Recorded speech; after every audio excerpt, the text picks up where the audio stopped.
बच्चों को कब से इंडिपेंडेंट करना है ये एज अ पेरेंट टोटली आपकी चॉइस है, बट मुझे ऐसा लगता है कि बच्चों को स्कूल भेजने से पहले आपको थोड़ा बहुत बच्चों को इंडिपेंडेंट कर देना चाहिए। बट क्योंकि अभी स्कूल ओपन नहीं हुए हैं, एटलीस्ट यहाँ मुंबई में तो स्कूल ओपन नहीं हुए हैं, इस प्लान को ना आप कैंसिल नहीं करें, क्योंकि बच्चों को इंडिपेंडेंट करने से बच्चों के अंदर एक अलग ही कॉन्फिडेंस लेवल होता है। और इसको भी ना आप एक माइलस्टोन की तरह ही लें, जो कि एक करेक्ट एज में बच्चे को अचीव कर लेना चाहिए।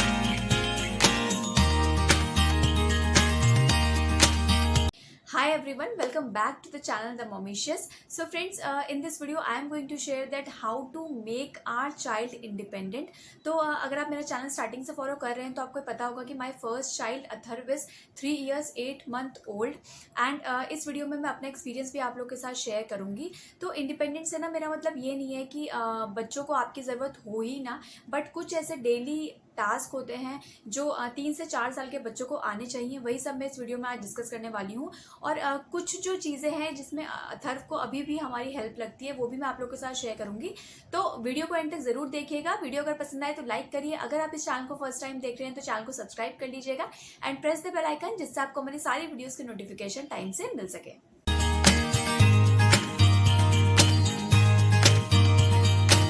अथर्व इस टाइम पे इंडिपेंडेंट प्ले करना, independent eating, independent washroom use करना और ऐसी छोटी मोटी जो होती है ना घर की, जो डेली की जो नीड्स होती हैं उसकी, वो खुद से कर लेता है। बट हम उसको इस टाइम पे ऑब्जर्व करते हैं और 90% केसेस में ऐसा होता है कि मैं उसको ज़्यादा क्रिटिसाइज़ नहीं करती, बीच बीच में उसको इंटरफेयर नहीं करती हूँ, क्योंकि अभी भी इसके लर्निंग स्टेज ही है। और ऐसा नहीं है कि वो हर चीज़ बिल्कुल परफेक्शन से करता है, ये ऐसा बिल्कुल भी नहीं है। बट ये है कि हम उसको कुछ चीज़ें खुद से करने देते हैं, जिससे कि उसको थोड़ा सा इंडिपेंडेंट फील आए अंदर से। तो अब किन चीज़ों ने हमें हेल्प करी अथर्व को इंडिपेंडेंट करने में, वही सब मैं आप लोगों के साथ यहाँ पर डिस्कस करूँगी। So first thing is give them sufficient time and have patience. अब मैंने आप लोगों को हमेशा ही बोला है कि बच्चों को किसी भी माइलस्टोन को पूरा करने के लिए आपको सफिशिएंट टाइम देना बहुत ही ज़्यादा ज़रूरी है। अगर आप चाहते हैं कि बच्चा आपका इंडिपेंडेंटली कोई टास्क करे, तो पहले उसको एक सफिशिएंट टाइम दीजिए और उसके बाद देखिए कि वो कोई टास्क करने में कितना टाइम ले रहा है। अब क्या होता है ना कि हर बच्चा डिफरेंट होता है और हर बच्चे की कोई टास्क करने के लिए अपनी एक स्पीड होती है। तो आपको अपने बच्चे की स्पीड को समझना बहुत ज़्यादा ज़रूरी है। अब ज़रूरी नहीं है कि अगर किसी पेरेंट ने अपने बच्चे को कोई टास्क करने के लिए अगर 2 महीने, मान लिया कि उसने अपने बच्चे को इंडिपेंडेंट ईटिंग जो है वो 2 महीने में सिखा दी, तो आपका बच्चा भी जो है वो 2 महीने में खुद से खाना शुरू कर देगा। ऐसा बिल्कुल भी नहीं होता है। So first decide the timeline according to your child and move your plan according to your child. अपने बच्चे के अकॉर्डिंग चलिए, ना कि खुद पहले प्लान बना दीजिए उसके बाद आप अपने बच्चे को उसके अकॉर्डिंग करिए। नहीं, आपको अपने पहले बच्चे को देखना पड़ेगा, उसके बाद आपको अपना जो प्लान है या फिर अपना जो टाइम लाइन है, जितने टाइम में आप चाहते हैं कि ये चीज़ वो इंडिपेंडेंटली करने लग जाए, उसके बाद उस चीज़ को आप डिसाइड करें। Second thing is don't always interfere and forget perfection. अब एज अ पेरेंट हमें कई बार ऐसा लगता है ना कि हमने अपने बच्चों को जैसे जो चीज़ सिखाई है बच्चा उसको वैसे ही परफॉर्म करे, या फिर जैसे हमने उसको बोला है ABCD, जैसे हमने उसको रटाया है वो उसको बस वैसे ही वहाँ पर जाके एग्जीक्यूट करे। बट हर टाइम ऐसा होना बिल्कुल भी पॉसिबल नहीं होता है, क्योंकि बच्चे जो होते हैं ना वो बहुत ही छोटे हैं ना इस टाइम पे। और बच्चे क्या करते हैं कि 2 काम कई बार एक साथ करते हैं, कि खाना खाते खाते वो लोग टीवी देख रहे हैं या फिर खेलते खेलते वो कुछ और काम भी कर रहे हैं। तो बच्चा जो है ना वो इतना कॉन्सेंट्रेट होकर कोई पर्टिकुलर टास्क नहीं करते हैं। और हम लोग क्या करते हैं ना, उसी टाइम ही बच्चों को क्या करते हैं कि करेक्ट करने लग जाते हैं, क्रिटिसाइज करने लग जाते हैं। तो हर टाइम अपने बच्चों के लिए आप प्रेजेंट नहीं रहिए, आप दूर से ही बच्चों को ऑब्जर्व करिए। और अगर आपको ऐसा लगता है ना कि बच्चा किसी चीज़ से अपने को हार्म कर लेगा, उसको बस वहीं पर आप मतलब टोकिए या फिर वहीं पर आप करेक्ट करिए। बट जो डेली के जो बच्चे काम करता है ना, उसमें आप उनको हर टाइम ये कि ये चीज़ ऐसे करनी है, वो चीज़ ऐसे करनी है। इससे क्या होगा ना, बच्चे के अंदर कॉन्फिडेंस लेवल नहीं आ पाएगा और वो इंडिपेंडेंटली कोई चीज़ नहीं कर पाएगा। उसको हमेशा ऐसा लगेगा कि अरे मुझसे छोटी सी भी गलती ना हो जाए, और इस चक्कर में वो कोई काम खुद से करेगा ही नहीं। तो आप हेल्प करिए, लेकिन उतनी करिए जितने बच्चों को ज़रूरत है। अगर बच्चा इंडिपेंडेंटली कर रहा है तो उसको करने दीजिए वो काम, अनटिल एंड अनलेस कि बच्चा उसको किसी काम से अपने को हार्म ना कर दे। Third thing is always encourage your child. अब हम लोग क्या करते हैं ना, बच्चों की गलतियां तो हम बहुत जल्दी देखते हैं, बट बच्चों को हम एनकरेज करने में बहुत ज़्यादा लेट कर देते हैं। अगर आपको ऐसा लगता है ना कि बच्चे ने कोई छोटी से छोटी चीज़ भी घर पे करी है, जैसे कि खाने के बाद बच्चे ने प्लेट किचन में ले गया बच्चा, या फिर वॉशरूम यूज़ करने के बाद उसने हैंड वॉश खुद से कर लिया, या फिर पजामा किसी दिन उसने खुद से पहन लिया। सो ये कुछ ऐसी छोटी छोटी चीज़ें ना जो जिस टाइम पे आपको बच्चों को एनकरेज करना चाहिए, प्रेज करना चाहिए। एंड बिलीव मी फ्रेंड्स, अगर आप ऐसा करेंगे ना, बच्चों को एनकरेज करेंगे, प्रेस करेंगे, तो बच्चों में आप एक अलग ही तरीके का डिफरेंस देखेंगे। बच्चा जो है ना वो बहुत ज़्यादा मतलब एनकरेज करने पे बहुत ज़्यादा कॉन्फिडेंट फील करता है। और इस टाइम पे ना अपने बच्चों को बेबी बिल्कुल भी नहीं बोले। अगर आप चाहते हैं कि आपका बच्चा जो है वो इंडिपेंडेंटली कोई काम करे, तो इस टाइम पे बच्चे को बिग बॉय, बिग गर्ल ऐसे बोलिए, जिससे कि बच्चा जो है वो काफ़ी हद तक एनकरेज हो। बच्चों को हमेशा पॉजिटिव फीडबैक दीजिए। पॉजिटिव फीडबैक से भी बच्चों की पर्सनालिटी काफ़ी ज़्यादा इंप्रूव होती है, तो ये करना बहुत ज़्यादा ज़रूरी है। Fourth thing is make a routine for your children.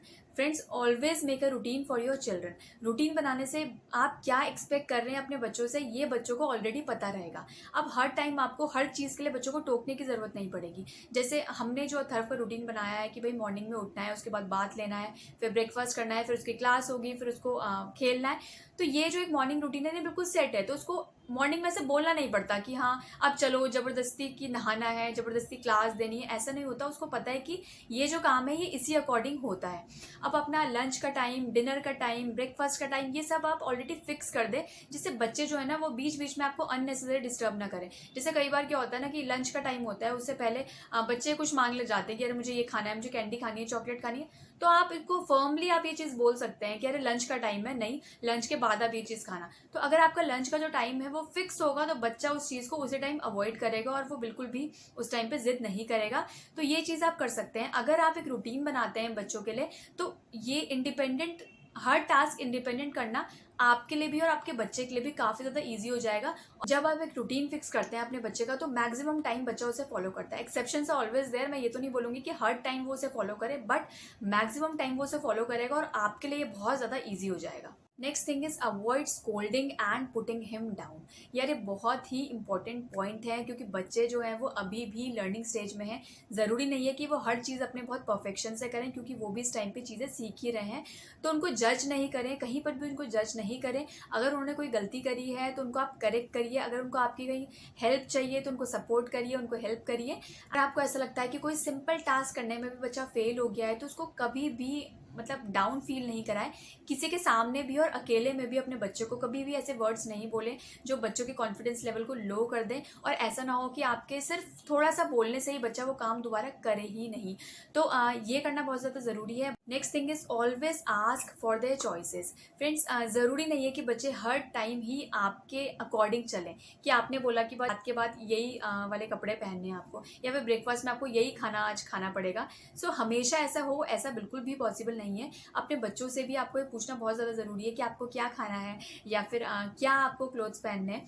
तो ये बेसिकली कुछ ऐसी छोटी चीज़ें हैं जो आप अपने बच्चों के साथ कर सकते हैं to make them feel independent. अब मैं क्या करती हूँ कि जैसे मॉर्निंग में जैसे ब्रेकफास्ट बनता है, तो उससे एक दिन पहले रात को मैं अथर्व से पूछ लेती हूँ कि अथर्व क्या खाना है, आपको ये खाना है, ये खाना है। मैक्सिमम मैं उसको दो चीज़ों में ही हमेशा चॉइस देती हूँ, और वो जो भी मैं बोलती हूँ ना कि हाँ यही बनेगा, तो वो उसमें अग्री हो ही जाता है। बट उसको बस ये फील होता है कि हाँ मुझसे पूछा गया था, तो मुझे एक बिग बॉय वाला जो फीलिंग होती है वो उसको आ जाती है, बस इतना ही है। और कई बार क्या होगा कि बच्चा जो है वो कुछ अलग ही डिमांड कर देगा आपसे, जो आप शायद उसके लिए नहीं ले पाए। उस टाइम बच्चों के साथ नेगोशिएट करिए, और मैक्सिमम टाइम में बच्चे मान ही जाते हैं, क्योंकि आप उनसे उनकी चॉइस पूछ रहे हैं, ये भी उनके लिए बहुत ही बड़ी बात है। सो ये भी आप करके देख सकते हैं। Next thing is don't make failures a big issue. अब क्या होता है ना कि कई बार जब बच्चे कुछ चीज़ें खुद से करते हैं, तो वो कई बार चीज़ों को मेस्ड अप भी कर देते हैं, या फिर वो कोई पर्टिकुलर टास्क कभी नहीं कर पाते। तो that time teach them to learn from their failures and try again. उनको उनके फेलियर्स को बार बार याद नहीं दिलाएं, और ना ही आप उनको काउंट करें। उन फेलियर से बच्चों ने क्या सीखा है उनको वो याद दिलाएं, जिससे कि आगे भी वो अच्छा परफॉर्म कर पाए। Next thing is allow for natural consequences. अब कई बार क्या होता है ना कि जब आपका बच्चा कोई इंडिपेंडेंटली कोई चीज़ करता है, तो हर चीज़ वो करेक्टली करे ये ज़रूरी नहीं है, और हर टाइम आप उसे करेक्ट करें ये भी बिल्कुल भी ज़रूरी नहीं है। तो बच्चों को ना उनके गलत किए हुए काम का कॉन्सिक्वेंसेस दिखाने भी बहुत ज़्यादा ज़रूरी है। इससे भी बच्चा कई चीज़ें सीखता है। कॉन्सिक्वेंसेस दिखाने से बच्चा जो है ना वो अवेयर रहता है और चीज़ों को और प्रॉपरली करने की कोशिश करता है। Next thing is always consider circumstances. अब फ्रेंड्स, जब भी आप अपने बच्चों को इंडिपेंडेंट करना सिखा रहे होते हैं, इंडिपेंडेंट होना सिखा रहे होते हैं, तो पहले ये भी देखें कि बच्चा आपका रेडी है या नहीं। कई बार क्या होता है कि बच्चा किसी पर्टिकुलर माइलस्टोन को पूरा करने के लिए अभी रेडी नहीं होता। सो अपने बच्चों को आपसे ज़्यादा और कौन समझ सकता है, एज अ पेरेंट आप अपने बच्चों को ज़्यादा अच्छे से समझ सकते हैं। सो आप पहले ये देखें कि बच्चा उस चीज़ के लिए रेडी है या नहीं। अगर आपको ऐसा लगता है कि बच्चा जो है वो बिल्कुल रेडी है ये अचीव करने के लिए, तो तभी आप उसको वहाँ से कंटिन्यू करें। अदरवाइज आप थोड़ा सा टाइम और लें और तब उस चीज़ को आप कंटिन्यू करें। बच्चों को स्ट्रेस देकर आप कोई माइलस्टोन अगर अचीव करा लेंगे तो बच्चे उससे और भी ज़्यादा स्ट्रेस होंगे, तो उससे बिल्कुल भी फ़ायदा नहीं है। तो एक करेक्ट एज में और करेक्ट टाइम देखिए, जब बच्चा बिल्कुल फ्री माइंड हो या फिर बिल्कुल भी स्ट्रेस ना हो उसे किसी भी चीज़ का, वो बिल्कुल फिट एंड फाइन हो, तो तब आप कोई भी माइलस्टोन उसे करा सकते हैं। And the last thing which is the most important for me at least, कि किसी भी पेरेंट के बोलने से या फिर किसी भी आसपास वालों के बोलने से बिल्कुल भी आप ये नहीं समझे कि बच्चा जो है वो इस चीज़ को अचीव नहीं कर पा रहा है अभी, या फिर अरे मैं तो टेंशन में आ गई, उसका बच्चा तो ऐसा कर लेता है अभी, या उसका बच्चा तो अभी इंडिपेंडेंटली प्ले कर लेता है, मेरा तो नहीं करता, उसका बच्चा अभी खुद से खाना खा लेता है, मेरा बच्चा नहीं करता। तो ये जो कंपैरिजन है ना, ये बिल्कुल भी नहीं करें। एंड मुझे लगता है मैक्सिमम वीडियोस में मैं हमेशा ही बोलती हूँ आप लोगों को, कंपैरिजन बिल्कुल नहीं करें। बच्चों को सिखाएं, प्रॉपर्ली सिखाएं, बट किसी को देख के बिल्कुल भी नहीं सिखाएं कि उसे तो अभी तक सब कुछ आता है, अल्फ़ाबेट्स लिखना भी आता है, 1 2 3 4 भी आता है, या जो भी आप एक कंपैरिजन करते हैं इतने छोटे बच्चों का।